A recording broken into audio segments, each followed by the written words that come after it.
یہ بھی میں وہاں کیپٹل ہل میں امریکہ میں کانگریس مین کو بیان کر چکا ہوں کہ بلاک بن رہے ہیں کچھ لوگ. میں نے کہا تھا تم میرے سے ایگری کرو، تم وہ پڑھ لو جو میں نے مختلف لیٹرس کیے ہوئے نا دنیا کو پیس کے بارے میں، وہ پڑھ لو. اس میں یہ بھی ہے کہ بلاک بننے شروع ہو گئے ہیں، اور یہ بلاک جو بن رہے ہیں اس میں پھر یہی ہوگا کہ جنگ عظیم ہوگی.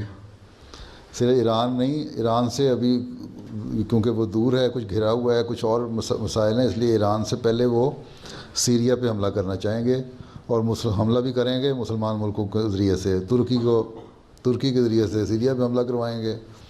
جنگ شروع ہوگی، وہ جنگ پھیلے گی، ایران کی طرف آئے گی. رشیا اور چین ان کی سائیڈ لیں گے، امریکہ اور یورپ ان کی سائیڈ لیں گے، دو بلاک بن جائیں گے. سمجھ آئی؟ اور پھر پاکستانی ملا جو پاگل ہے، اگر اس کے ہاتھ میں ایٹم بم آ گیا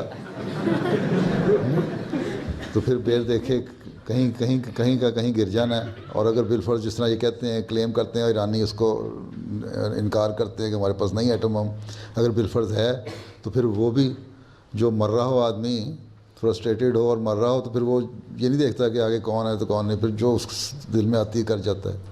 تو یہی حال ہوگا پھر ان ملکوں کا.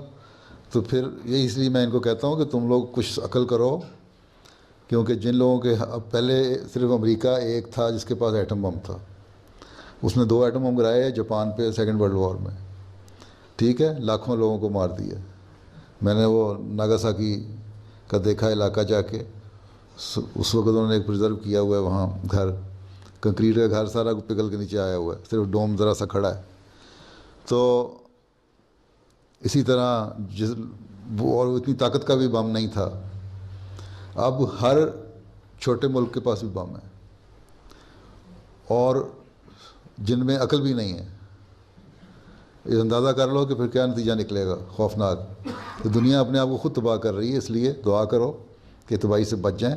اور اگر یہ خدا نخواستہ ہو گیا تو اس کے بعد جو نیک لوگ ہوں گے وہ تو بہرحال بچ جائیں گے. حضرت مسلم نے فرمایا ہے کہ آگ ہے پر آگ سے وہ سب بچائے جائیں گے جو کہ کرتے ہیں خدائے ذوالعجائب سے پیار، جو کہ رکھتے ہیں شد.